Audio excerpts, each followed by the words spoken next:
Hey everyone, welcome to Indicted TV. I'm your host Negra. Don't forget to like, share, and subscribe, and follow us on Instagram. On today's episode, we have Grifo. What's poppin', Negra? Welcome to Indicted TV.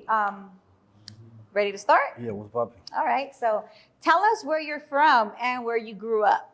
I'm from SD, from San Diego, down by Palm Avenue, like almost by Tijuana, like 2-3 exits from TJ.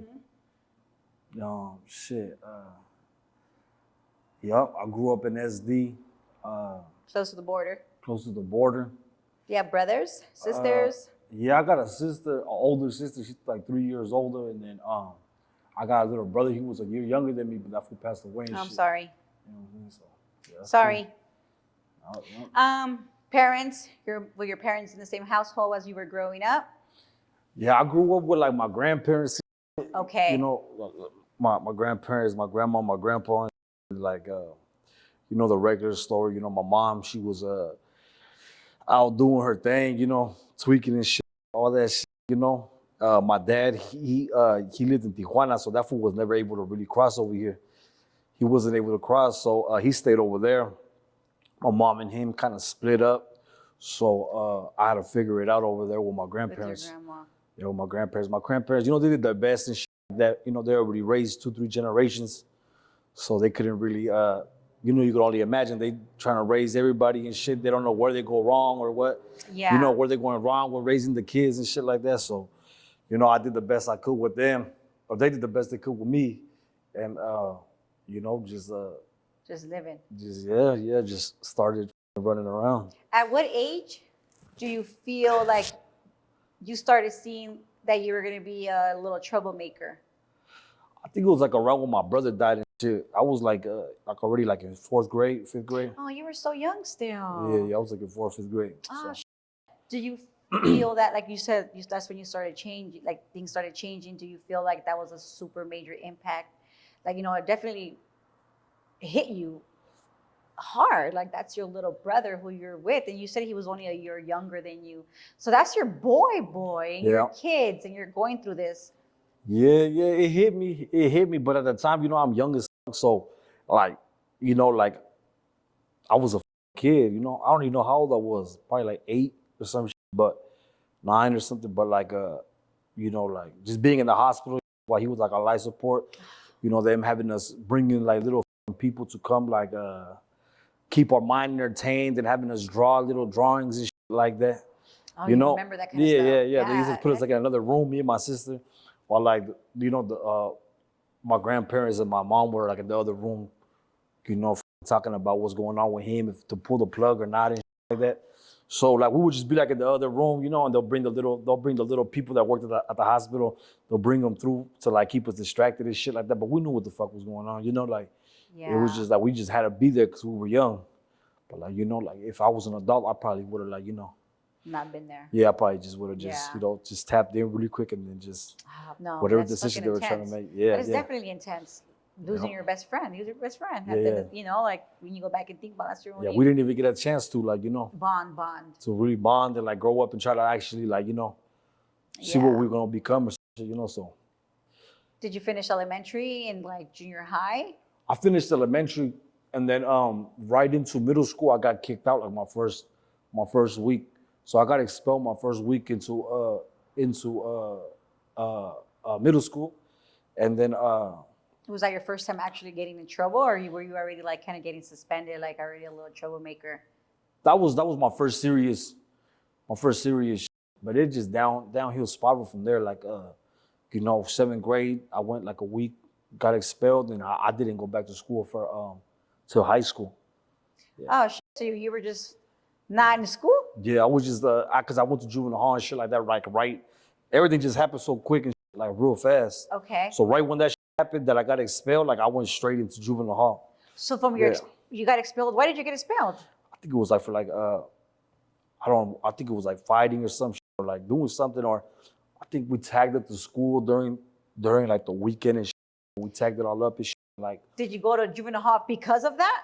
I went to juvenile hall. Honestly, I don't remember what I got locked up for. It was just back to back to back to back. You know what I'm Do you saying? It remember was your just, first time walking into juvenile hall? Like how you felt? yeah, I was a kid. I was a kid.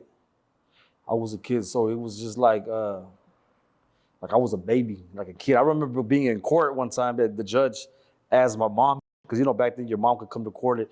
They still can, but like, you know, back then, like if your mom didn't go to court, like, you know, nobody gave a fuck about you. Yes. So you had to have like half hour, somebody, grandma, somebody there, grandma. you know? So they asked my grandma, like, no, they asked me, like, how old are you? Even though the judge knew, yes, the paperwork. And I think I told him I was 10 at the time, because I was Oh my 10. goodness. That's fucked up. And he was just like, he looked at me, and he was just like, man, like, he just shook his head and shit. I think they sent me to like a placement group home or something like that. It was the So you same. never really actually walked into juvenile hall at 10 years old? No, yeah, I walked in there. Yeah, I walked. Yeah, I walked. How long were you in there for? The first time, I think it was just like a day, and they call your parents or some shit like that. Oh, okay. And then like, but it, like I'm telling you, like it happened. It just kept happening. Like the shit just became like my home. You know, like it just like I was just like, you know, like I would stay out of jail or juvie, whatever. I would stay out for like 5 days, Max. 10 days. Yeah. Go right back in for 2-3 months. For violations of you not listening. They're just all violations, basically. Like that. At 10 years old. Yeah, at 10. 11, 12, 13, huh? All the way to, they started sending me like to camp. As soon as I got old enough, they started sending me to camp around like 12 years old. They started sending me to the camps. Like that. And 12 is super small still. And you're pretty tall. Were you always this tall? Yeah, I was tall back then too. So it was always like a problem and shit for me, because fools would like think like, you know, like, oh, this fool older, like that. You know what, my barrio, where I'm from, we're not very liked and all that. It's not a lot of us neither. So like at the time, we didn't transition to get the 13 yet. We were just like tag bangers back then. But we had a lot of enemies still. So, you know, we had to go and like, you know, in the halls, you know, fight, get down like and that. And you're 12. Yeah, 12, 13. And I remember going to the camps, and like they would put me in the older dorm with the older kids and shit like that, just because I was tall. Oh, that's terrible. Yeah, so they didn't give a about my age. Like they would put me with the older kids just because I was tall. You know what I'm saying? Like, so it was, and it was nothing, you know. But it's fucked up. You know what I'm saying? Sure. Like, do you feel that kind of helped you as far as like maturing, like mentally, with being around the older boys? I feel like nah. Or worse? I feel like I was already doing bad since I got there. I was already like off my head. Like I just didn't give a. Yeah. Because, you know, I just kept going back and back and back. And then for somebody to keep repeating the same thing over and over, you know what I mean, it's bad. So 14, 15, I think around 15 years old, I finally got sentenced to go to CYA. So I got sentenced like, I think like 4.5 years. And I went to the youth authority. So that's when I went to like Norwalk. How was that for you? Oh, man. What year was this? Just so I could like, you know. Yeah, this was 2000, and I want to say 2000 and, I forgot, palabra, but my YA number's, what's my YA number, 92210 or some shit like that? Or is that my prison number? I forget, but palabra, I was there 2000 and probably like probably 2006. Yeah, I went back to YA 2 times though, because I got out. The first time I went to YA was from when I was 15. I did 16, 17, and then I got out when I was 18. Did you go to YA for catching a new case? I went to YA for max. So when I was a youth, I would catch all these cases and shit, and I was just like racking up all this time, and like I would like plead guilty and shit like that. Not knowing what the fuck it meant. It was just I'll just plead guilty to it. All right, you're gonna go to a camp. 2, 3, 6 months, whatever. And it was like for little things or like for what? Yeah, like tagging, vandalism, assault. Okay, like that. Those kind of things. Just being in the streets, being stupid. So yeah. So I guess after all that time, I racked up like 4 or 5 years of like pleading guilty to dumb shit.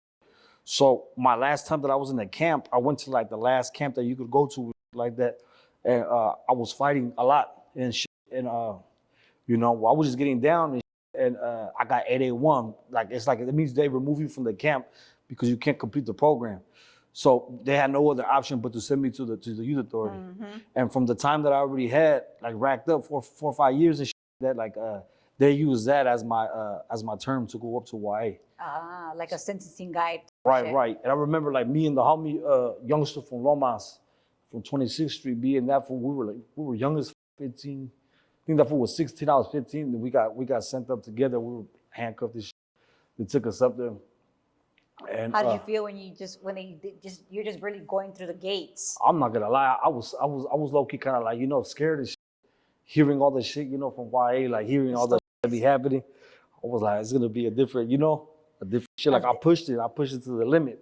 You would, huh? Yeah, So tell me about your first day there, as far as like, you know, you're walking in, people are looking at you. Yeah. You know, like tell me how you felt, like all these little emotions. Well, like the homie we already kind of knew like it was gonna be like a bunch of homies from like different parts of California.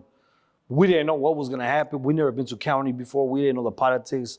We didn't know anything. You know, we just knew that it was gonna be like war zone. 2400. Fight. That's what we knew, you know? But we were already doing that at Juvenile Hall where we were at. Yeah. So we were like, well, fuck it, you know? But except we're like, who we gonna fight over here though? We don't have, all of our enemies ain't over here. Yeah. You know what I mean? So who gonna fight? So we go over there, whatever.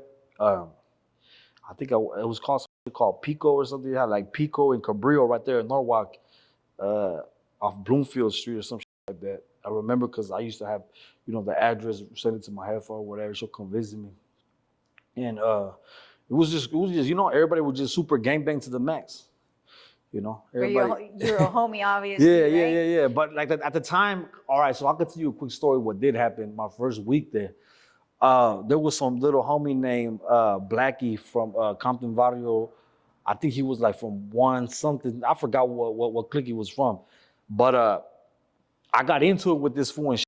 And at the time, some homie named Sparky from Orange County, criminals had the whole little shit. And I got into it with the dude from Compton.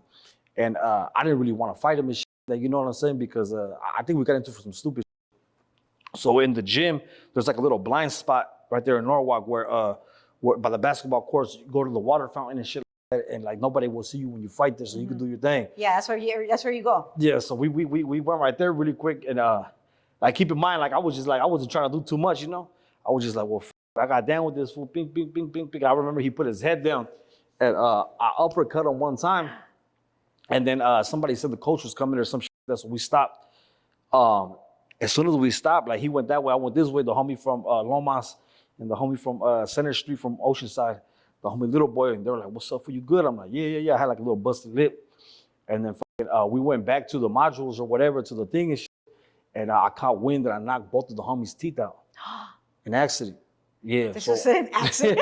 That was not an accident. Yeah. So you know what I mean? So he swallowed one, and I guess the other one they were looking for right there on the floor, and they couldn't find it.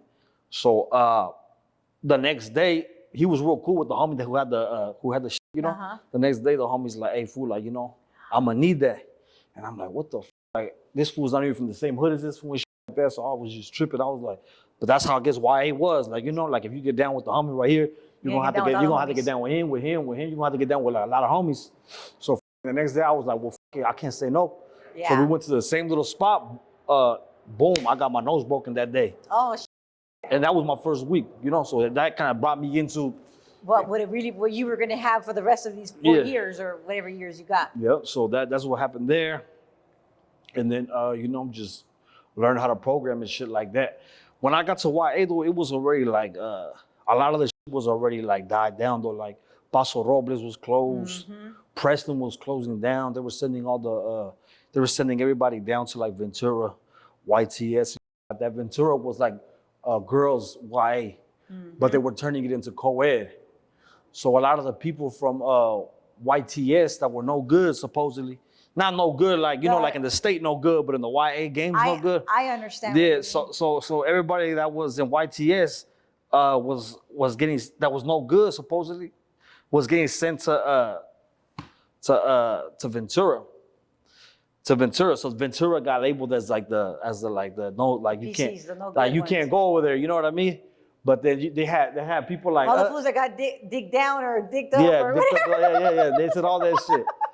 Digged up, yep. Digged up, yeah. So fucking us, the younger ones, The ones who were just barely getting there, we never been to Preston, we never been to OH, we never been to Paso, we never been to like none of those shit. So we barely get in there. So the only spots that we got to go to is Ventura. Yeah. We had to go to Ventura because no choice. we couldn't go to TS. TS was 18 and up. We're 15, 16. Yeah. So we get sent straight over there to Ventura. We get there and we don't really know the politics because it's like, we think that like everybody there, like all the homies were there, we're like, oh, we came from YTS. So we thinking like, oh, these fools are super active. You know, we thinking like all these fools, because these fools is, you know, they on some savage shit. Not knowing that these fools were, you know. They're like levas. basically, yeah, they were basically like the levels over there. That so whatever, we programmed with them and shit that there was still fights going down. There was still people, it was still kicking off. It was, you know, still going down right there. What would you say was your craziest experience in your juvenile hall time, not YA time? In my juvenile hall time, my craziest experience was probably just a bunch of shit, you know, like just getting pepper sprayed a lot by the cops and shit. As a kid, I'm sure that's a whole different type of feeling. Like you don't know how to breathe. You don't know how did you overcome that? Because I'm sure it happened a lot of times. Well, shit, you get immune to it like everything else. But like I remember the first time I got pepper sprayed, they because they used to have like the little cans, like the little ass fucking things like this big.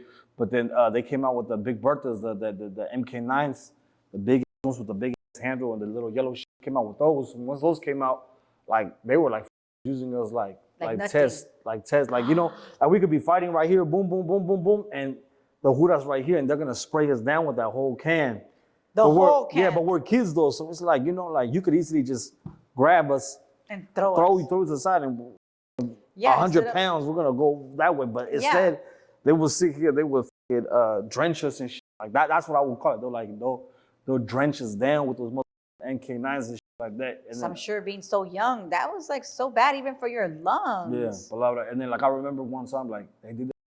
We got like in a riot, whatever, boom, they sprayed us down with that shit. And then when you were in juvenile hall, you got in a riot, you're saying? In juvenile hall, I was in juvenile hall. Wait, how do you even, well, tell me about, we'll get to that one, because I want to hear the juvenile hall riot. I've never heard about a juvenile hall riot. No, well, it wasn't with like, the another race. It was like between Mexicans, but like, it'll be like 5 fools from this hood, 3 fools that don't get along with this hood, 2 fools that just don't give a that got this fool's back, and then everybody just kicks it off. We're all outside already, we're all outside, and then everybody's just gonna just fight. I see what you're saying. Okay. So it was like some shit like that.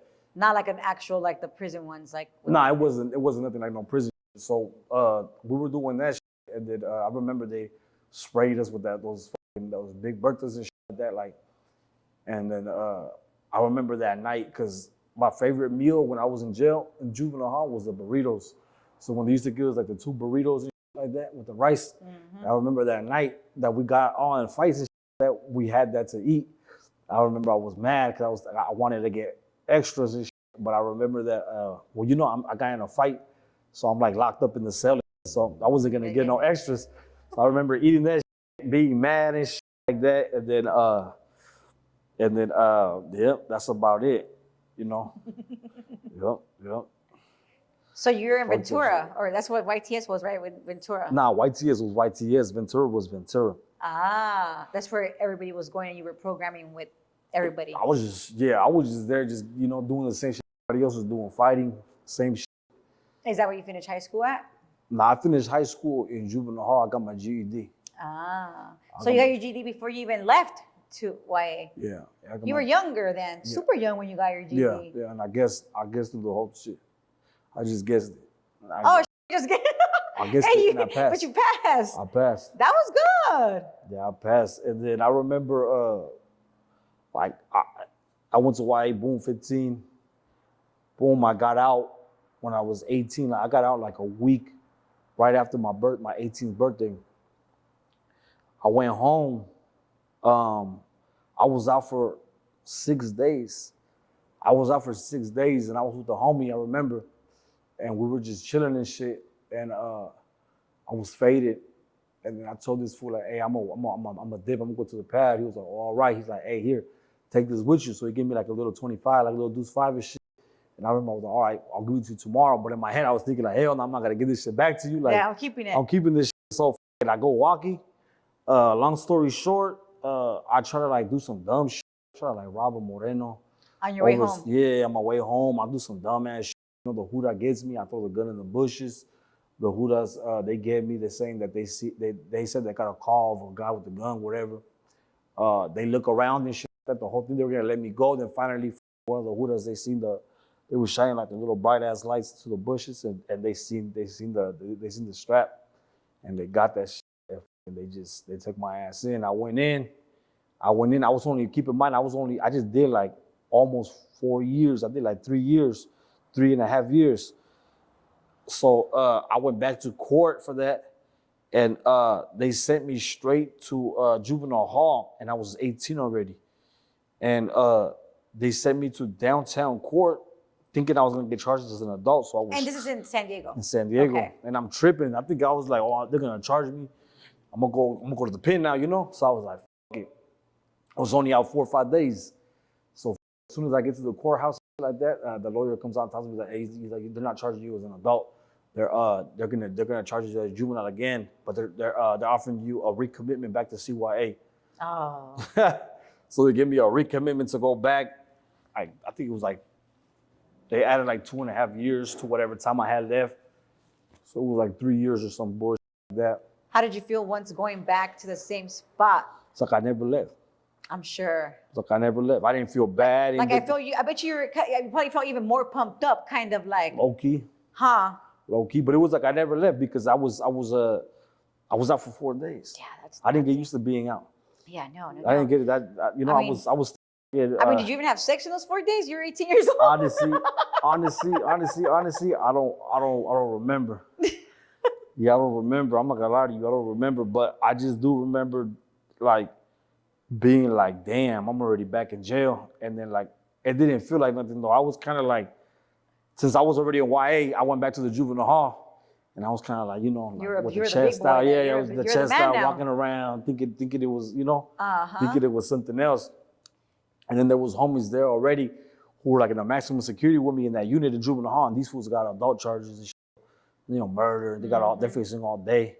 So I still kind of felt blessed in a way. I felt blessed, you know, that God. No, you definitely were. Yeah, I felt a little bit blessed still that God was, you know, still just slapping me on the wrist. So, you know, so that was that. And how were the guards with you, like, throughout your whole juvenile time? Like, the girl guards as well, like, you know, the girl guards too, because I've heard stories also, you know, YA, there's always that one guard that's always, you know, trying to stun her shit.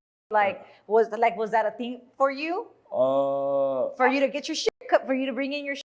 Nah, there was a lot of that. What was your hustle in there? I seen a lot of that shit going down and shit, but like, nah, I'm gonna keep it G. Like, one of the homies and shit from Chula Vista, that fool's mom and shit, she used to come visit, and it was real easy to get drugs in YA, real easy, like super easy, especially in the visiting area, because the visiting area was so big that I'm gonna tell you how easy it was right now. Watch this. So, the second time that I went back, I went to Norwalk again because it's a reception. And then I got, from there, me and the homie from Chula Vista, the homie from Chula Vista, I don't know what he said to a Moreno. He said some shit to a Moreno, and it kicked off right there in Norwalk. It kicked off a whole riot. So me and him were like the last one standing in the riot. No, I'm not capping. I'm telling you real shit.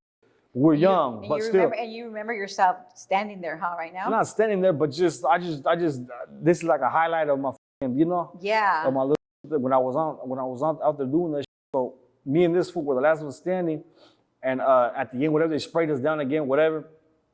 We went back to our cells, and I remember his cell was right in front of my cell, so we were just right there, like, laughing, like, that's right, fool, like, you think that's right, you know, what pumping each other up. And then like, not even like a week before that, his heifer will come through. I can say this now, but a week before that, his heifer will come through. She knew what's up with the business. Yeah. She will bring us, you know, yes, like that. So it will already be wrapped up. So, like, you know, that food will come through like that. And sometimes, you know, I'll come through. She'll bring like somebody and shit else to visit. It was real easy. The visiting was real easy to get approved. You guys already. It wasn't like state. Like state, they gotta do background checks and shit like that. In YA, it was just like, you got an ID, you got a social security number, yeah, or you're approved.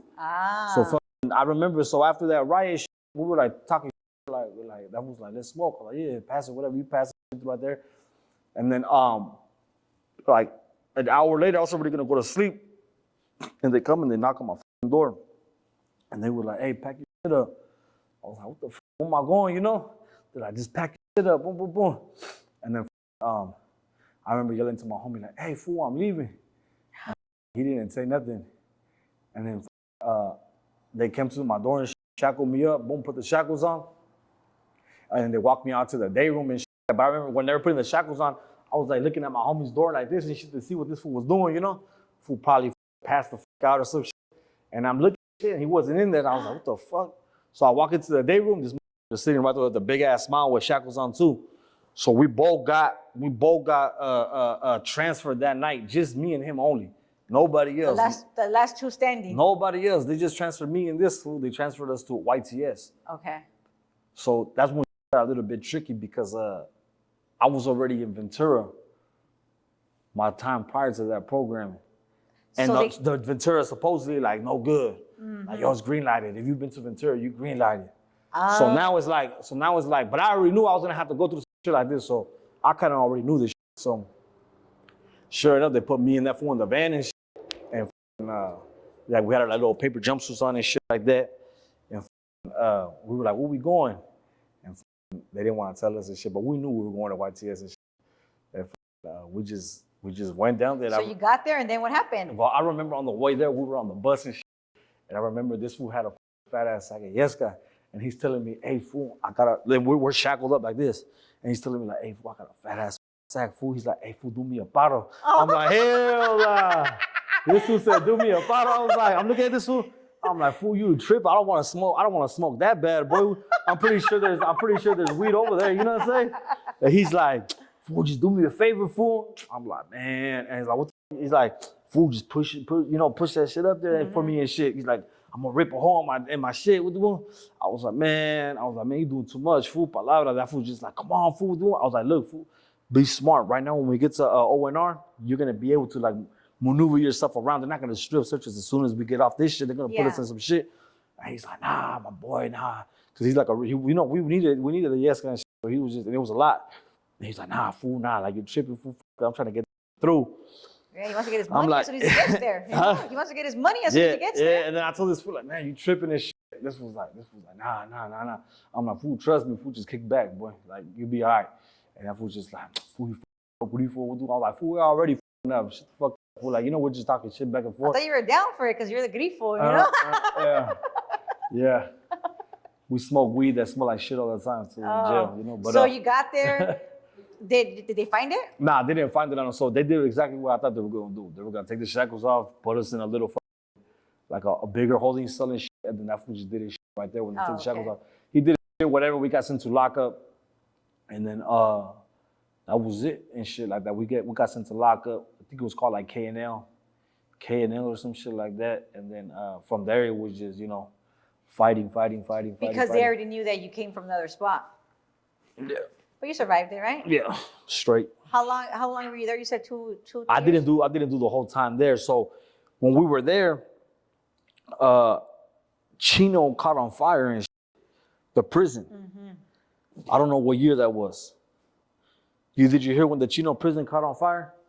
When they were rioting in Chino and shit, they threw them on fire? I went to prison in 2008, so you just got busted in 2006 or something. Yeah. So I was in. Yeah, you probably heard of it for sure. You probably heard of it. I just don't remember. Yeah, so that place caught on. They were doing shit over there, and they caught the place on fire or something like that. So, they were bringing from Chino prison, like in the orange jumpsuits.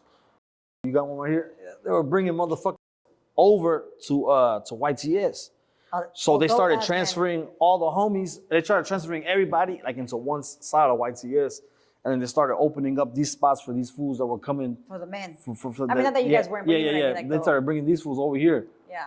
So then we were just on 24/7, damn near 23-hour lockdown, like that. And then after that, everybody was forced to go to Ventura, you know? Okay, so it was like a thing, like it wasn't even like so that kind of like saved me a little bit more because I was already fighting and shit, trying to get myself like out of it. But and why? There's no explaining yourself, you know? Yeah. It's just like what it is. Yeah, you gotta. So what would you say was the craziest thing you saw while you were there? At YA, I ain't seen nobody get raped or nothing like that. Thank God. I came after that shit, but He said I came after that. probably just seen some food just get knocked the f out, Like normal shit. like yeah, but like knocked out though, like like knocked out, like I seen this food. To me, that was crazy because it was just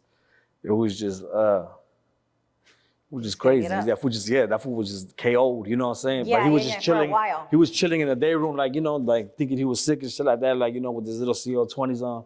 Thinking he was sick, and then like a homie was standing next to him, I think, the whole time. And he just fucking just uppercut him, and this fool just fell Like a asleep. fish. But to me, like, it was just crazy because, like, the Hudas ain't see it, nobody's seen it. So this fool was just knocked out in the day room, and like nobody said shit. They just let him. That's messed up. But it's just the way it is, for sure. I understand. Yeah, so. What was the craziest thing that you did and why that you could speak on?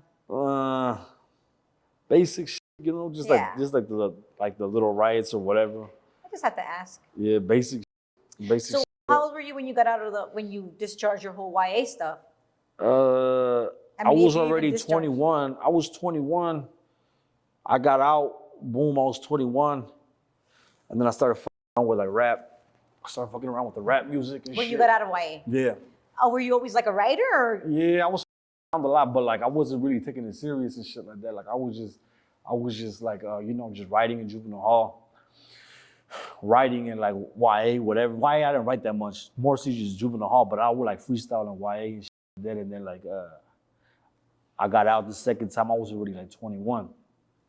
And I think I got out and I got locked up for like a robbery or something not with the homies. I was the only one that got caught. So, I took the rap for it. It was my first time in the county. Tell me about your first time in the county. Yeah. San Diego as well, right? Yeah. It was easy. Nothing what you thought. Nothing compared to how wild was it. Compared to YA, it was like real like respectful, older people, young, but like it went like you feel the difference like when you were there, but at the same time it wasn't how we had it over there, so it was different, but at the same time it was more grown men. So you could only imagine probably like where like finally my first time nothing really went down like that, I kind of just passed through and shit like that. I think my first time I did a whole year. I did 12 months. In the county. I signed for a 365 flat, waived my good time. So I did the whole year, the lit. Got locked up June 11th, got out June 12th the following year, so I did my whole shit. And then I had I signed, so I didn't know I was signing. So I signed a joint suspension. Oh. I signed 3-year probation, and I did a year, excuse me. And I did a year too, so yeah, it was just all bad. And this is for the robbery? This is for the robbery. This is for like the robbery in 2010. I want to say 2010, 2010, 2011, somewhere around there. But that was for the robbery. That was my first adult charge. Yeah. So you didn't end up going to the prison for? Yeah. So what I did was I did my whole year in the county, did that shit, got out. I was out for like about 3-4 months. I started trying to rap and shit like that. So I started making music and shit. Boom, like songs for the homies and shit. Yeah. From my hood and all that. And then I remember I was shooting a music video. It was like my second video I ever shot. And we were like in the hood and shit. And I remember like the Huda rolling up. They were tripping. I gave them a fake name.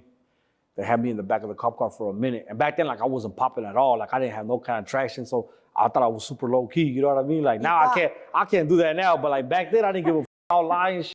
Yeah. But like, so I thought I was low key, lied about my name. And these fools, they kept me there for like 2-3 hours figuring that shit out. Back then technology wasn't up. Mm-hmm. So it was more like, they really have to you have to like really, wait for the phone call. You have to really wait, so finally they figured out who I was. Boom, they locked me up for a violation. So I went in for a violation and boom, they kicked me my 3-year joint suspension. And that's why you went upstate? Yeah, so that's what I went upstate for. So I did my first term. I went to my first term in 2011 or 2012. I don't remember that shit. Mm-hmm. I think my PIN number is though AP something. I know my AP though. I'm an AP number. I don't know. Everybody who was there with me, you know, I'm AP something. AP. But yeah, so I did that shit. And Where did you go? I went straight to Chino again. I went to the prison side now. Not the burn side. I went straight to Sycamore, the west side. And I remember it's a crazy story because when I first got there, I remember going on the bus and shit, and it was like a lot of us, and we riding on the bus, and we get to Chino and shit, and like we get put in the tanks, and like San Diego, we got blue wristbands. Okay. Blue wristbands means general population. Okay. But yellow wristbands in San Diego means PC. So Orange County, I think yellow is general population and blue is PC in Orange County. So at the time, they just closed Donovan. So Chino was our backyard, San Diego's backyard. LA was getting sent to Delano and shit like that. So when we pull up to Chino, we in the big cages and shit, and another bus gets there, a couple homies from Orange County, whatever, and we looking at these fools and shit, and we're looking at the wristbands, and we're like, you know, we're like, what the fuck? These fools are PCs. Oh, they're gonna put them in the cage with us. We're like, oh, we're tripping, you know? We're looking at these fools like they're about to get in the cage, and then they're looking at us. They're looking at us with the blue wristband, and blue wristband is PC in their county. Oh shit! So it's like a big failure, you know. So we just right there, looking at each other and shit. Finally, they get in the cage with us, and you know we bang on them, whatever. What's up? And right away we hey, what's that shit mean? Like, that's Jeep. Oh, what's that? Right away it was squashed right within like a couple seconds. You guys figured and we laughed it off.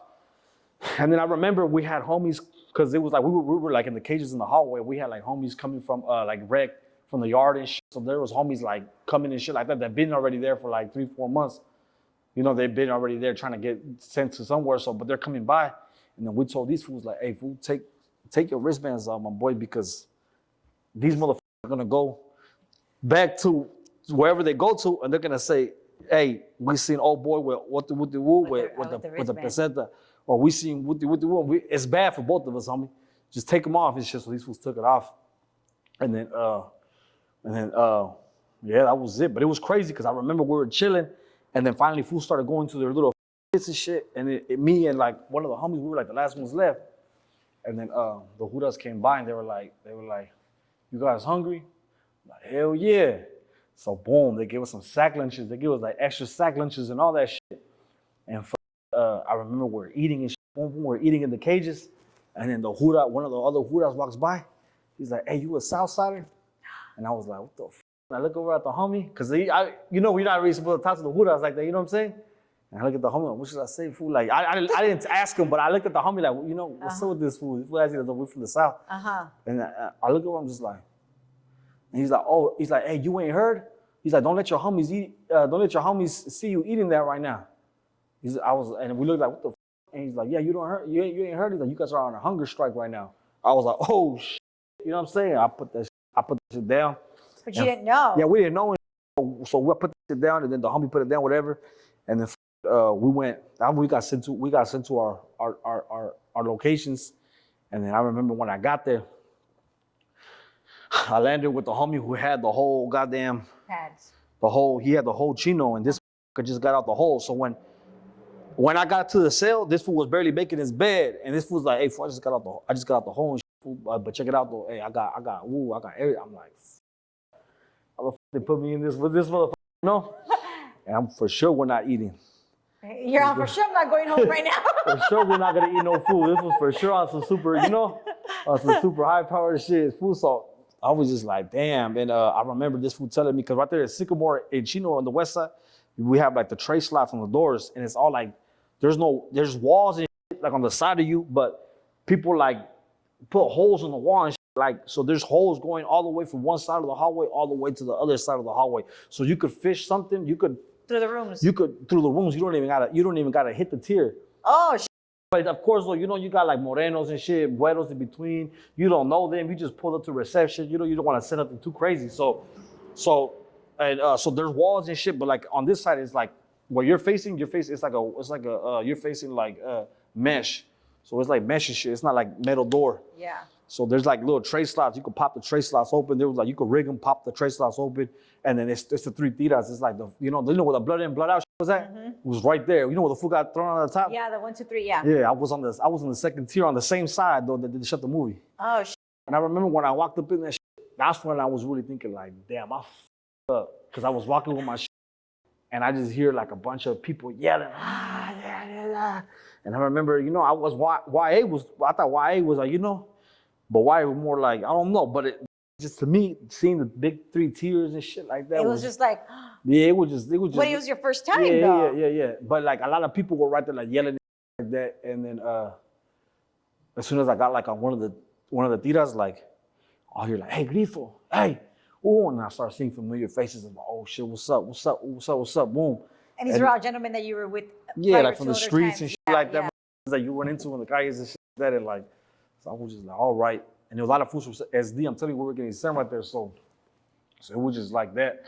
I remember got to my cell, boom. With your roommate. Yeah, the with food. Your setting. Tell me about me. Tell me about him. Yeah, Creeper. Did you guys eat? Creeper from East Side. I don't even remember if we ate or not.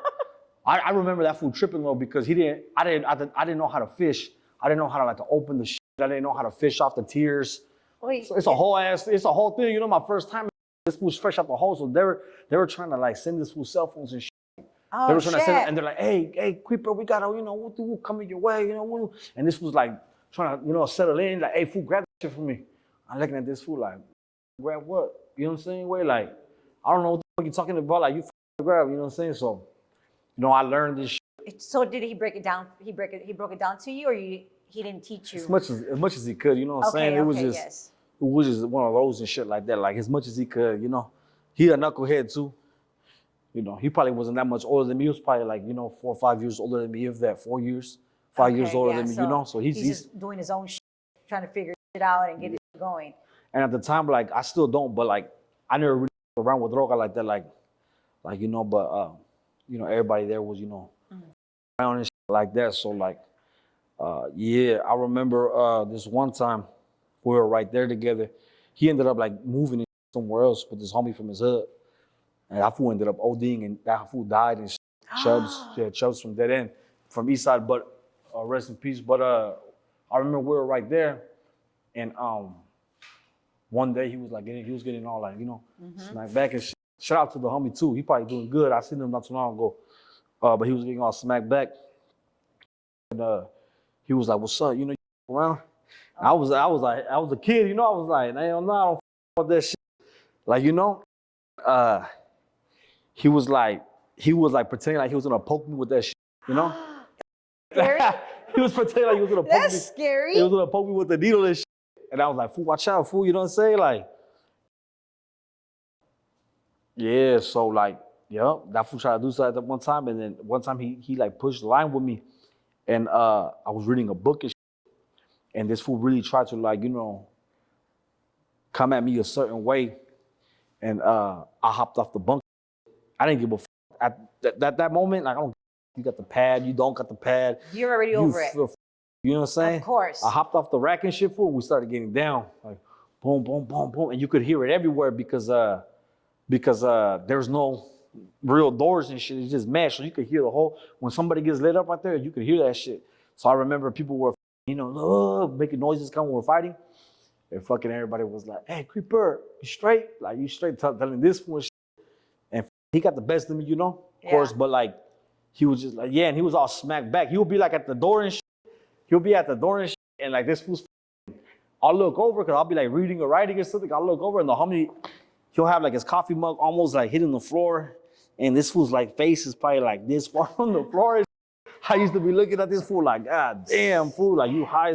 At the time, I didn't know what heroin was like that. So I was just like, damn, you know. That's super sad, huh? Yeah, it's all right. I mean, it is what it is. Like, for you know, that's people choose to live that way. Of course. That's their life, you know. You make your life what you want. Yes. We got down and shit, and I remember after that shit, he was like telling everybody in the tier, like, I'm not gonna lie, this little fool guy's heart. He's the only celly I ever had that try to fight back or something. Shit like that, you know what I'm saying? Maybe that was his way of finding out. Yeah, but you know. I don't like that. Yeah, I didn't like that. That shit was. Yeah. But yeah. So how long did you do? You said you got I just did like 2 years because I remember I already had that county time that I did. I did a year in the county. They gave me that 365 flat. They added that onto my 2 years, so I just did the whole 2 years. And how old were you when you came home? I don't even remember, but I know I paroled 2015.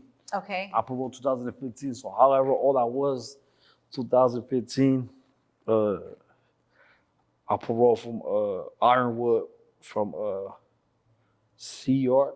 Oh, so you didn't parole from Chino? Nah, hell You got nah. transferred somewhere else? Yeah, it was a mission. Tell me. Well, I went from Chino to the 3 cities next door. The 3 cities was like low risk, but I guess I was just passing through. I was only there 24 hours. Then they put me on a bus. I went up to Jamestown to fire camp. This is before all the weird shit, you know what I'm saying? This is before like the weird shit, how you can't be in fire camp no more because it got weird. Yeah, this is before all that. Okay. Thank God and shit. So Yeah. they sent me to fire camp. And then I was there for like 2 months. And finally I seen like somebody and they're like, oh, you're P-coded. Like you've been to YA, so you're not even allowed to go to any camp. Just because you've been to YA? Yeah. Oh, wow. So I was like, I wasted my whole time. I've been here 3-4 months already now. So they sent me next door.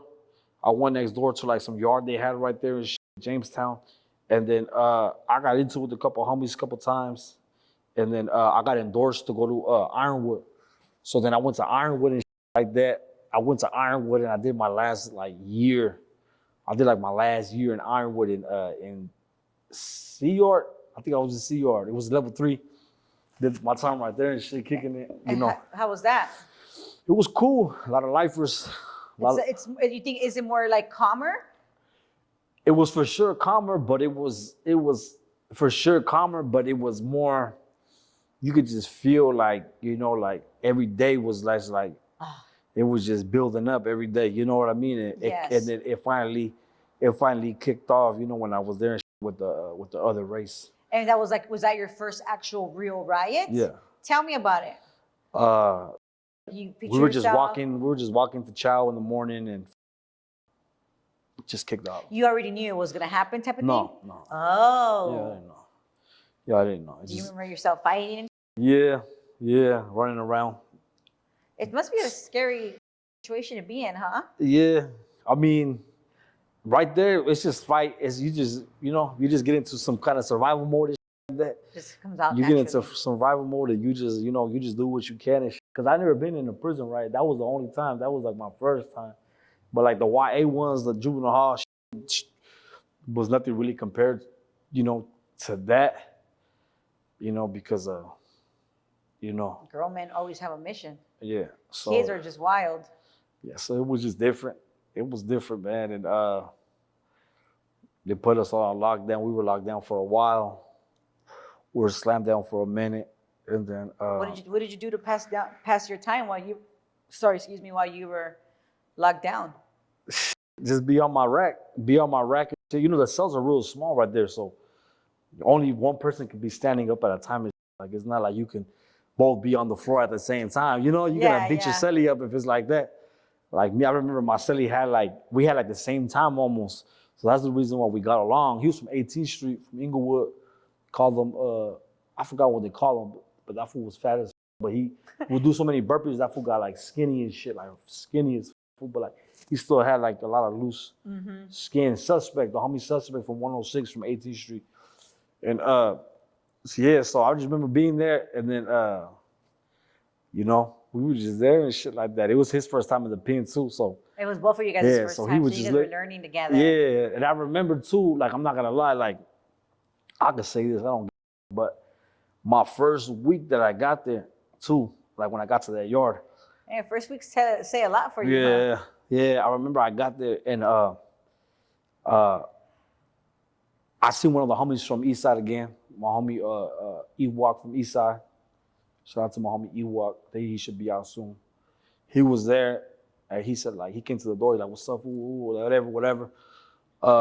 We came out one morning. It's my second morning there. We came out and some homie asked me, "How much time you got?" And I was just like, "Shit, I'm just passing through for why, what's up?" And he was from Landon Street or something. And I was like, hey. And I was just like, he asked my celly. My celly's like, "I'm just passing through." And I asked that fool, "Why, what's up or what?" I asked him, I initiated because I already kind of, I don't like when people try to like, what I'm Yeah, saying? don't be weird. Yeah, so I was like, what's up, G? Like, and he like, nah, fool. He's like, it's all good. Fool. He's like, don't trip. He's like, shit. He's like, I'll let you know if anything. The fuck, what's up with this fool? That's so weird. we about selling, we're like, what's up with this fool? Weird ass fool. So we go to chow, whatever we eat, a little coffee cakes with the peanut butter, whatever, and we walk back and shit. We're walking back to the building, and I remember going into like when you walk into a building, whatever the courtyard, like the little hallway, and then it opens up to the building and shit like that. So we're walking in, whatever, boom. I feel somebody just like rush me. Yeah. So I turn around real fast and shit like that to like swing and shit, and it was two fools fighting. Okay. So I thought it wasn't you. Nah, yeah, but I thought somebody was rushing me, So I turned around quick, see what's up like this, and then these fools are like, one of them was falling on me. Oh, and the one that was falling on me, he was the one that asked me how much time I was doing. So, like, whatever, boom, everybody like, get down, woo, get down, wherever. Like, I kind of like didn't get down, but I was like walking away to get down and shit like that. So, finally, somebody went on, I was like, hey, fool, get down, fool, like for real, fool, like this, get your ass. So I got down, whatever. But I was watching these fools fight, and I kept watching these fools fight, like, they were like fighting like hella, like sloppy, like lame as fuck. I'm thinking like, damn, these fools ain't got like no kind of whatever. They ain't got no hands or nothing at all. Like, I'm not saying I got super hands, but I'm thinking like these fools can't fight for shit. Yeah. And then like, as I'm watching these fools or whatever, they finally get put down on the ground. And like I look, they're laying, like after I look back over there, they're just laying in puddles of blood and shit. So the whole time they wasn't fighting, they was whacking each other. And that's why they look so sloppy. Because they were just hitting each other the whole time. And they were already hurt. Yeah, they were just hitting each other. So like they were just going back and forth hitting each other. But I was wondering why they were fighting like that. Like they were fighting like they could like real weird. So I was like, damn. So after that shit, whatever, the whole little process, they make you like strip right there, get naked right where you're at. They had like the video camera and shit. The video camera to see if you're like hit or like you have anything or whatever. Yeah, they did it to everybody. I don't know why. So they just videotaped us and shit. Then they let us go back to our cell. And when we went back to our cell, finally, like 3 days later, they had the porters out. And one of the homies was reporting. And I told the homie when he passed by, I was like, hey, fool, because he had juice. I was like, hey, kid, so-and-so, the fool that got hit, like, hey, he asked me. He's like, hey, Grifo. He's like, just stay up out the way, fool. Like, he like, you passing through? He's like, hey, fool, just stay up out the way. I was like, all right, bet. So then I just, from then I was just chilling, working out, just chilling and shit. So. Well, that was good. Good. That was an intense little story. Yeah. I wonder what he asked you that for. I bet you still wonder that, huh? So what happened was there was going to be a power struggle on the yard.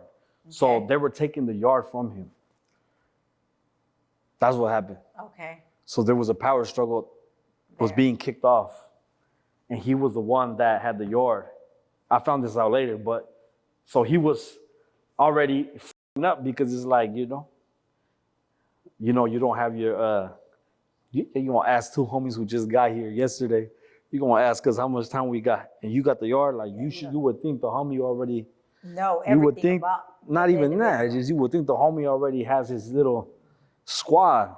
Yeah, he didn't have a squad. Yeah, like, you knew you're doing bad if you Yeah. I mean, no offense, no disrespect. No, I understand. But like, you know what I mean? Of course. You would think this fool was he would already on it. But like, that's how it was bunk mission. But like, so yep, they had a power struggle and shit like that. They took the yard from this fool. And then there was new everything after that. Yeah. New structure, and that was it. Were you there for the new structure? Yeah, I stayed there. Yeah, I was there. But you were just smooth. Yeah. I mean, with me, it's like I'm not gonna be like, oh yeah, I'm super I got like what the yeah. I'm just right there with the homies. Like, anything happens and shit like that, I know what time it is. Yes. But other than that, like, I wasn't chasing the drugs. I wasn't really chasing nothing there. I was just, doing my time like that. Do you feel that that's where everyone kind of messes up on is like, like everybody's able to kind of do their time correctly, but if they didn't use drugs, everything would be smoother? For sure. Right? Yeah, for sure. For sure. People go in there, weed heads and come out full blown tecatos.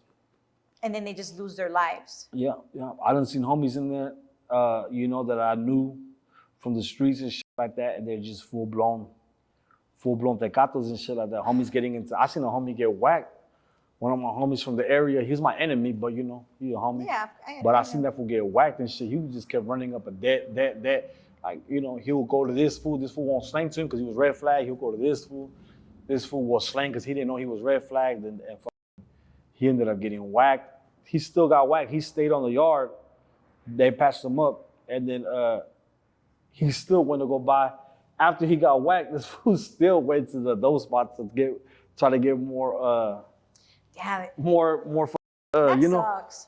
I honestly feel like that really always makes me feel really so bad inside. And it, like you said earlier, it really is what it is, and it's what people, you know, people choose. Yeah. But I definitely feel like men will do so much better in there and come out and be better men. And I don't mean stop what you're doing. I just mean don't get high. Yeah, I never got into it like that, You so know, I couldn't tell you. You know, so Yeah. I couldn't really tell you. So was that your only term that you did? Yeah, that was my only term. Well, thank God, right? Yeah, Thank God. yeah. And Yeah. so how long have you been out?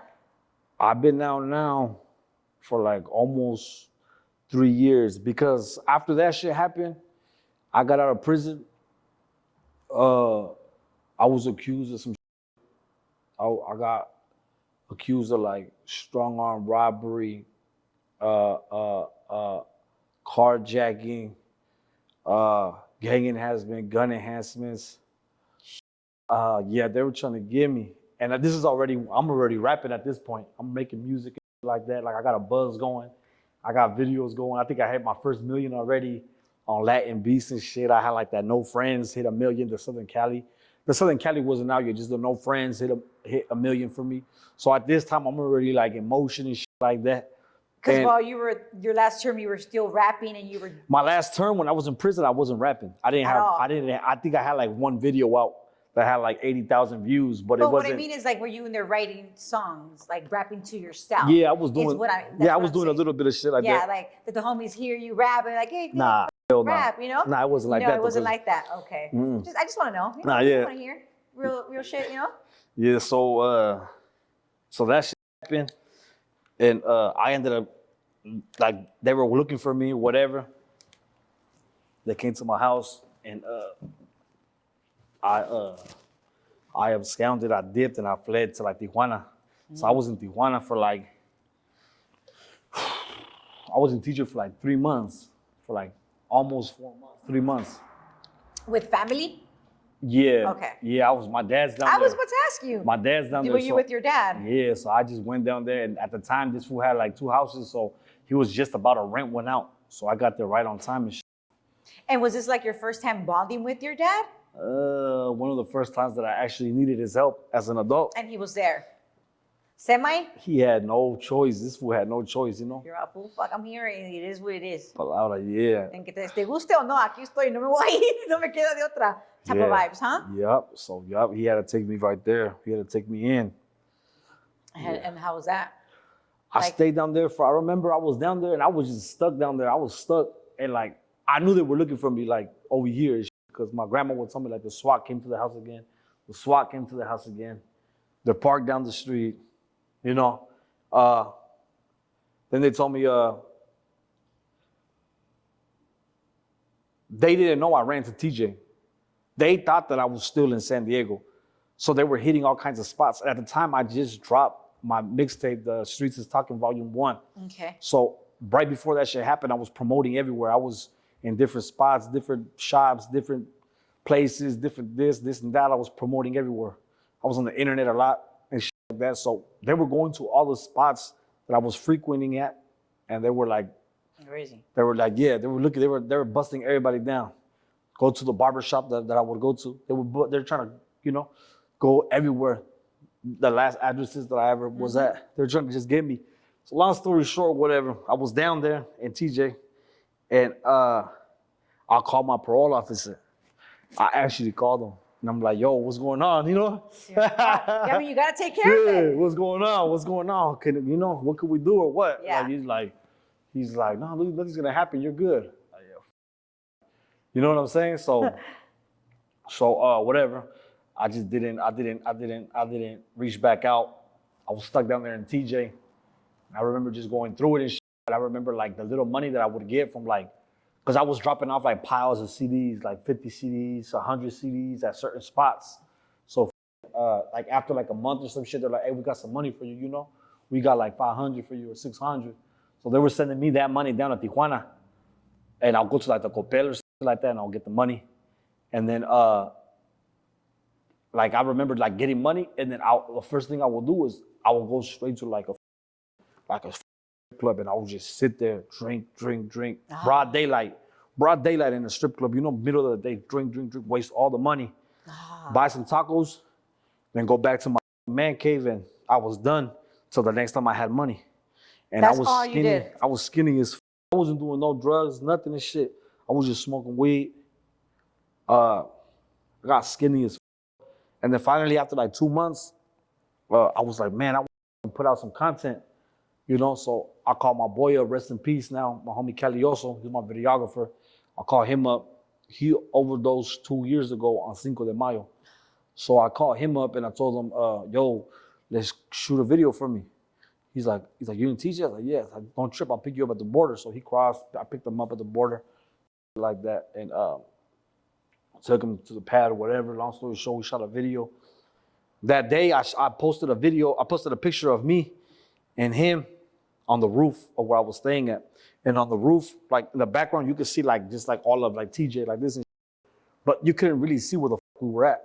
So I guess the U.S. Marshals and the Federales in Tijuana had a team that they made barely like a month, 2 months prior to that. A month prior to that, they made a team to catch, you know, fugitives, people on the run, people who are Americans that go over there. Mm-hmm. So they made a team to catch motherfuckers. And I think I was like their first or their second person that they caught. So they said from when I uploaded that picture on Facebook, it said they took them 48 hours to exactly pinpoint exactly where I was at in Tijuana. That is crazy. Yeah, just off of that picture. And if you look at that picture, there was no detail to nothing. I was standing on a roof and like the background looked like, it looked like I could have been like in Dubai, dog, or like, looked like I could have been in any country.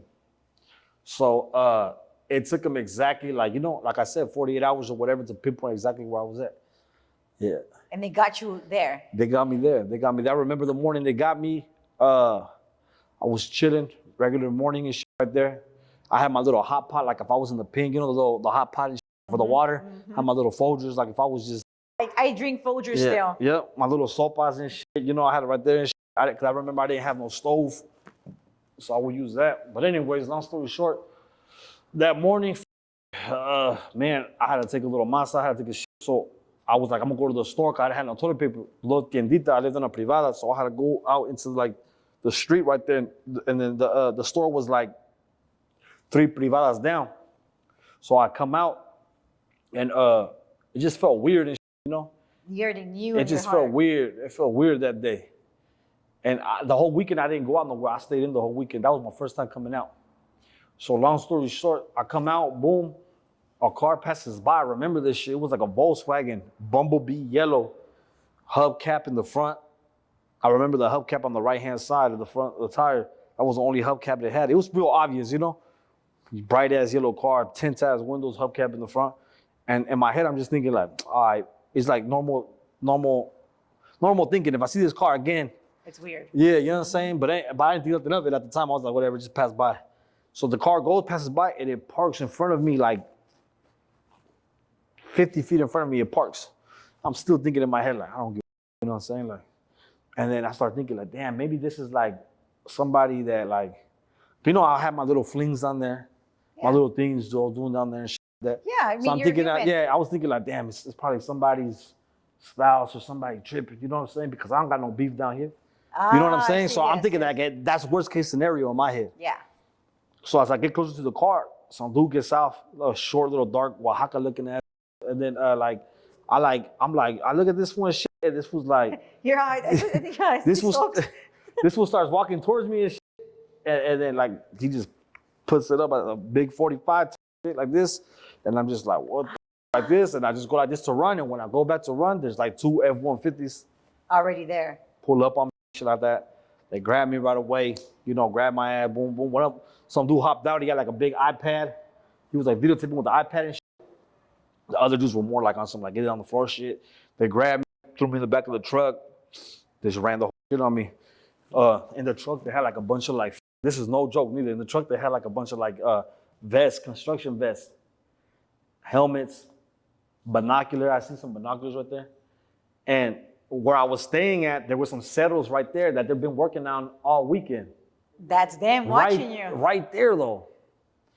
Some crazy shit. So these motherfuckers got me, and they even had one of my copies of my CD inside right there. So they're like, hey, because before they put me in the car, they were telling me, ¿Cómo te llamas? ¿Cómo te llamas? And I was like shaking my head like I ain't gonna say shit. ¿Cómo te llamas, hijo de su puta madre? And I was just like going like this, and I heard like a bunch of stories and shit, and do crazy shit, you know. Yes. But they had like a tablet on me, fool, like a tablet and shit. So I was just like, what the fuck, these fools tripping? Then I just remember just like saying nah, like I was gonna say it. And then they're like, hey, paga esa madre, like turn that tablet off or some shit, whatever. And that's when I was just like, all right, they're going right now. So like I braced myself like to get. They put me in the truck, and there was like some young fool back there, young ass fool. Fool like he was like 19, fool 18, and this fool's like he just told me straight up in Spanish like, you know, you gonna act right or you're not gonna act right. Then he grabbed my hand. And he looked at one of my tattoos. He told me my name. He's like, tú eres el rapero de San Diego, Lil Grifo. That we know who you are, dog. Like you can cut the crap or not. Okay. So I was just like, all right. From there, I was just like, you know what? And they told me like, what you got in the house? I said nothing. They're like, you don't got no bricks, no guns, nothing. I said nah. He's like, all right. If you do, are you gonna me lo vas a regalar or te entregamos con eso? Basically saying like, if we find anything in the house, can we keep it or do you want us to turn this shit in with you? I was like, you can keep whatever you find, but you're not gonna find shit. They went in there, flipped the house, came out like 45 seconds later, literally. Then they asked me, what clothes you want to wear? I said, what clothes? I said, bro, I got like a ring. Can you get my ring? Can you get my wallet? And that's it. You know what I'm saying? And that's about it. You know, my phone and shit. I think I had my phone on me. And these fools were like, all right, went, grab my shit, whatever, boom. They took me down to the station. I was in the news. I was on the news everywhere, over here in San Diego. I think LA too. I was on the news in from like Mexico, all Mexico over here. Like they did a whole segment on me. Because you were like the second guy of that. So it was it was a big thing for them. Did you ever think that it was like the cartel? The third guy who got busted, look it up so you see I'm not lying. Put Lil Grifo arrested. Tell me what pops out. The third guy who got busted by these people is the homie Conejo from Harpies. So right after I got busted by them, they got Conejo a month later. And I remember they were asking me, they're like, like tú eres rapero, like you no conoces el Conejo from Harpies, is a rapper too.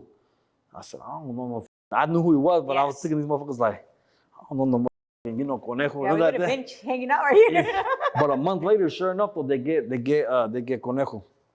So and the same dudes, and that's how me and Conejo became cool because I never knew Conejo back then and shit.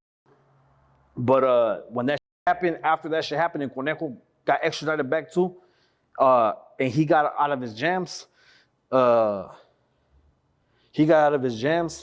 He sent me a DM in Instagram. I was like, what?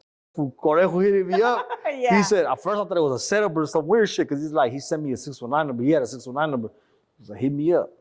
I was like, what the f?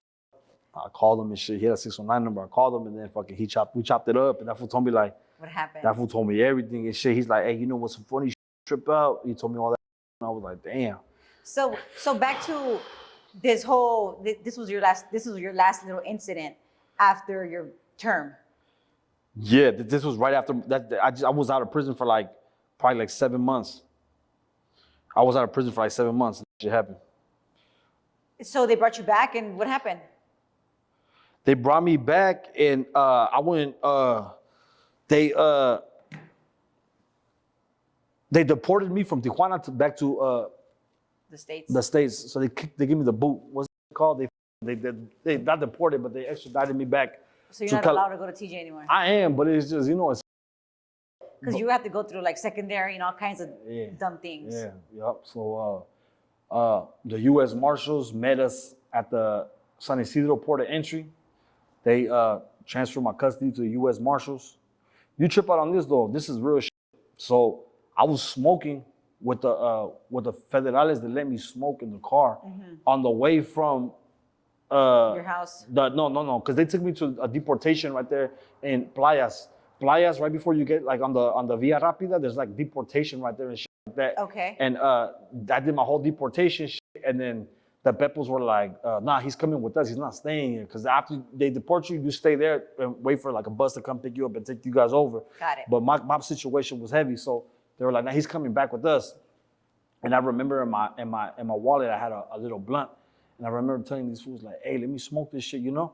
And these fools were like, they're laughing. They thought it was funny, you know? And they're like, yeah, go ahead. And I remember they put the handcuffs like this to the front. And they let me smoke like that. Put the window down in the back like that. Then they were clowning the fool who pulled the gun out on me because I guess it was his first little mission. So that was like the little new booty of their squad. Yeah. So they were like, hey, tell us the truth. Did this fool look scared when he pulled the gun out on you? Because once they get you, they tend to put the little guards down Yeah. and behave a little normal. You know what I'm saying? Yeah. So what happened? You didn't end up going back to prison? They just... Nah, I went through some shit. I went to the county jail.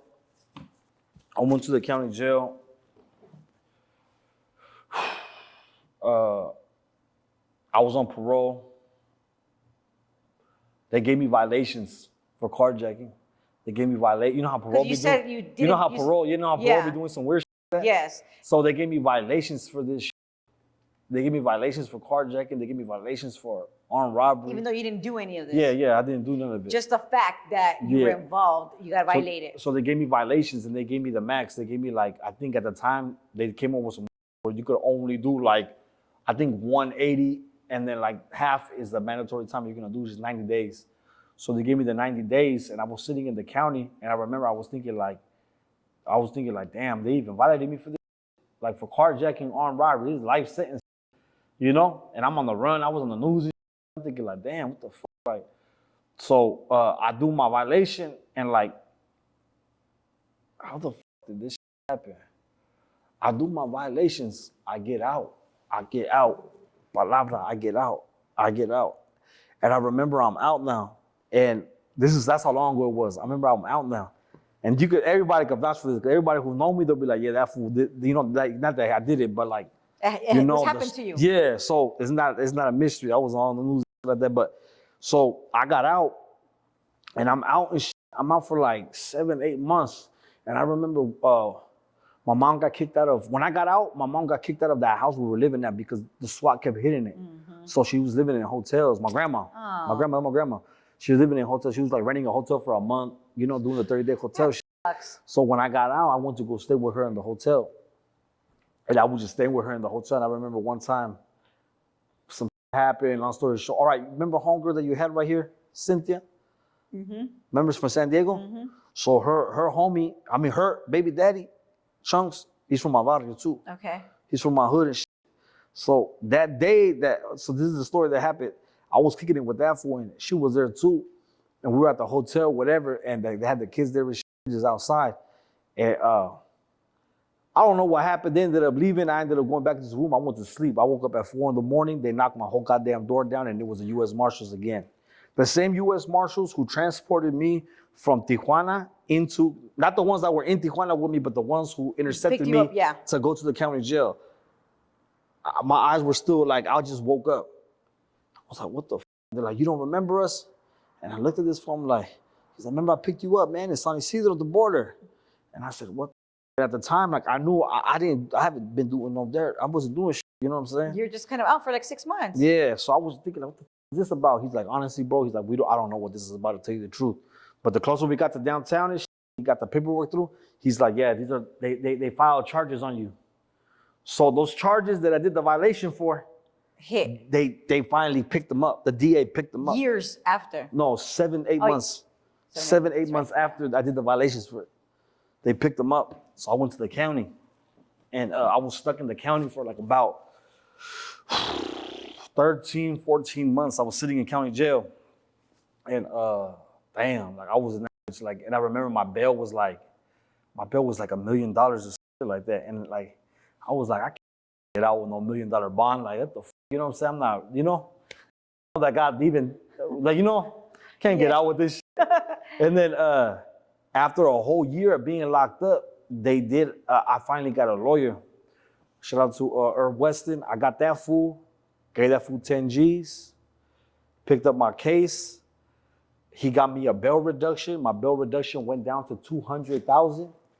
So I bailed out with I think about like $7,000, $8,000. I bailed out after 13 months in the county. I bailed out. I was out for like probably already like 3, 4, 5 months. They came at me. My lawyer said, look, they're coming at you with a deal, 7 years. You got credit for time served. You got 13 months, doubled up. You got 26 months. He's like, they're coming at you with 7. You'll do 3.5 years. You go back in. That's with the double ups and everything. And I remember just telling this fool, like, I was at his office. I was like, I'm not taking the deal. And he's like, are you sure? I said, yeah, I'm sure. I said, yeah, I didn't do this shit. What do you mean, am I sure? He's like, look, man. He's like, I remember this shit. I'm always gonna remember this shit. He's like, I go home every night, he told me. He's like, I go home every night. He said, you're the one that's gonna have to, Stay here. live with what the you make your decision. Mm-hmm. So I remember that day refusing that shit. And he said, this is your last offer. This is your last everything. Like, you refuse this. Like, that's it. We can't go back and get these 7 years no more. Yeah. So I was just like, fuck, I didn't do it. What the fuck you want me to do? You know what I'm saying? So yeah. So you said no to the deal. Yeah, I said no to the deal. And then like, I just told that fool like, nah. He's like, I go home every night. You're not gonna go home every night. So I was just like, all right. And I'm not gonna lie though, when I walked out of his office, I was like, you're still free. I'm still free though. So in my head it's like, I don't. Guys. Yeah. You know what I'm saying? Like, I could try to run, whatever, but because I really didn't do it. So he's like, we got a court date like in a couple months from now. When we go to court, you're signing some kind of waiver saying that like you're not admitting to shit. You didn't, like you're just, it's like an Alvarez waiver or some weird shit. Uh-huh. So I was like, all right. So when I went to court that day, I said that. I said the whole little shit, like I did that. I'm not taking no deals, whatever.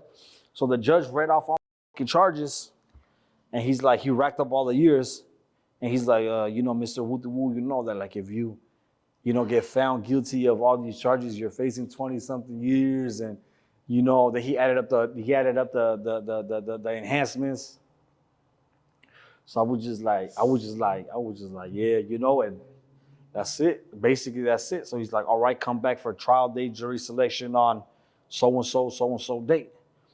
That's it. So I walked out. And my lawyer's just like, all right, man, now we got to get ready for trial. He's like, you owe me $30,000 to go to trial. I was like, what the 30 G's? I'm like, we barely scraped up to 10. Yes. And I think I still owed him like 2 G's for the 10. So I was like, all right. So they set the trial date like 3 months away, 3.5, 4 months away. And man, I remember like when was getting close to the trial date, what could I do? I remember the day before though, I went to court. I went to Ross because I don't have no nice clothes, I went to Ross, bought me like some little pants, bought me like a little cool little shirt, some little shoes, because the time I was going to court, I was dressing how I dress, Normal. Yeah, and so I bought the little whole. And the following day, I still haven't paid my lawyer. So I remember I was asking people like, what happens if you don't pay your lawyer? Can he quit on you for trial? But I guess it's against the law for a lawyer to quit when you already retained them. He's not allowed to quit.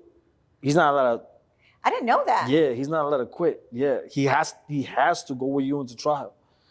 Yeah, he has. The thing is, like, is he going to put the effort? Right. Okay, Do you want somebody to represent you who you didn't pay?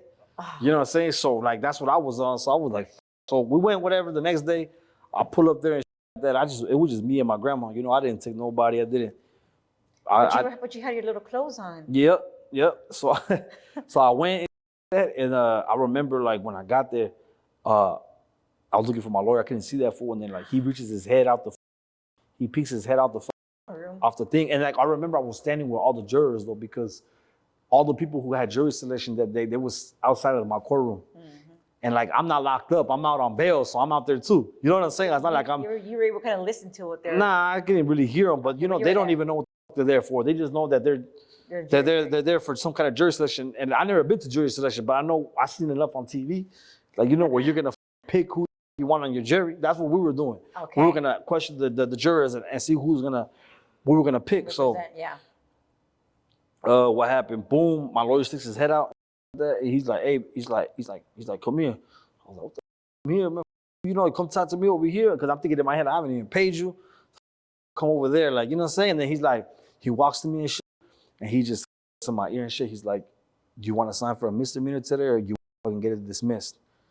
I said, what the fuck? Because this whole time, you gotta think about it. I did violations for it. I didn't admit to my violation either. I like appealed my violation, whatever. I accepted the time they gave me for my violation because I had to. I had no choice. But I appealed that shit.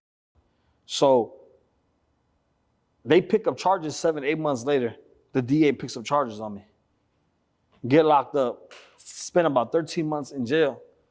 They had over 49, 52 hours of me on the payphone consecutively talking. So the whole 13 months I spent there, I spent 70-something hours straight on the phone. Because my program in there was like, I was just on the phone. I wasn't like, yeah, I'll play cards here and there and shit. But like my program was, you know, I was a phone monster on the phone. Yeah. So I was doing my shit. So, and then when I was in there for the 13 months, they were sending detectives to come talk to me and like throw me. So they were obviously listening to you and everything. Yeah. They were throwing me curveballs and doing weird shit to me. They were throwing me, they'll send detectives in there saying that they were psychologists. And then when I asked them for their credentials, they'll be like, oh, well, I work for the San Diego Sheriff's Department, but I'm a psychologist. I was like, but you're, he's like, oh, well, yeah, I'm a detective psychologist for the San Diego Sheriff. They are the psychologists. Right, so I was just like, man, what the f***? That's all they were bringing weird shit up to me. And I was just like, man, I want to talk to my lawyer. And like, all right. And they're like, where did you parole for? After I'll say that, I'll be like, I want to have my lawyer here. Don't be like awkward silence because we got to wait for the hoodas to come get us and shit like that and all that shit. Yeah. You know what I'm saying? So I remember the last time they came to see me, they were like, oh, what prison did you parole from? And I was like, oh, whoop. And they're like, oh, you'll probably be going back to that prison, huh? And I was like, I don't think I'm going back to prison, bro. I'll tell them, like, I'm not even on no cocky shit. I just swear to God, I was just like, I don't think, you know, whatever. So speed it up to the jury selection. My lawyer comes out. He tells me straight up, I want to sign for a misdemeanor. I want to get it dismissed. At the time, I didn't know that if I were to sign for a misdemeanor, that shit was going to get, no matter what, it gets squashed after I sign for something. It's like you can never bring it back up ever again in my life. And did he explain that to you? No. That's that they don't though, huh? He didn't say shit. So I told him I want to get it dismissed. So this fool goes back in there. Took like 45 minutes, comes back out. And then he tells me like, come here again. And I'm just like, man, this fool's tripping. So I go and he just leads me straight in there. And my grandma didn't even get a chance to like walk in with me or nothing. He was just like, come on. I was like, man, you sure? He's like, man, come in here. I go, stand next to him and shit. They put me right in front of the podium. The judge read off, no, not the judge, the district attorney, the DA. They read off all my charges and shit. And they said, count 1, count 2, count 3, dismissed, you know, by the state of California. There was detectives there, all kinds of people outside. There's everybody. I walked out of there. I walked out of there with my grandma and shit, you know, blessed. And like I said, you know, like it was all accusations. So this day, I still don't know what the fuck they was talking about and shit like that. And, you know, so. You're free. You've been free. Yeah. Well, good for you. Yep. So where are you at now? Well, I'm back on probation and shit. Oh, shit. I mean in life. I'm back on probation. Yeah, I'm back on probation. I got probation again. I got blessed again. You know, I signed for 3 years. I signed for 3 years state. So I was going back to prison for assault. I beat up my baby mama's brother in front of my kids and shit. Oh, shit. So I got locked up for that shit. I was in the county again. This is recently, like 2 years ago. Okay. And I signed for, my lawyer said, I bailed out again. My lawyer said, hey, I can't get you anything And the bond was up again, 500,000-600,000 this time. Took me like 10 bands to bail out. My brother said, I can't. There was some different dude, Nicholas the Pencil. He's like, I can't get you anything but the 3 years with half. I can get you half time, even though you're a violent offender. So I was like, I was mad. I signed for the 3 years. I put my thumbprint on the blue thing. And that day I was supposed to go get sentenced, I showed up to sentencing. And I remember it was just me and my grandma again. This was just 2 years ago. And like the judge was just like, I remember like my baby mama's family was there. The dude that I like hit was there. And then I tried to have my grandma, well, I don't want to say like that, but whatever. They didn't want to talk to us or whatever the happened. And I was like, man, I already signed for the time. You guys tripping on why you guys even here? You know, so we get into the courtroom and the judge asked them, like, you got anything to say? My baby mama just stands up right there, says all kinds of, you know, dumb shit. I understand. But she's like, I forgive you, but I just hope he gets the maximum punishment for what he did to my brother. I just beat his ass. You know, he watching this, you know, I don't care, like, palabra, but like, so keep in mind, this is sentencing for me.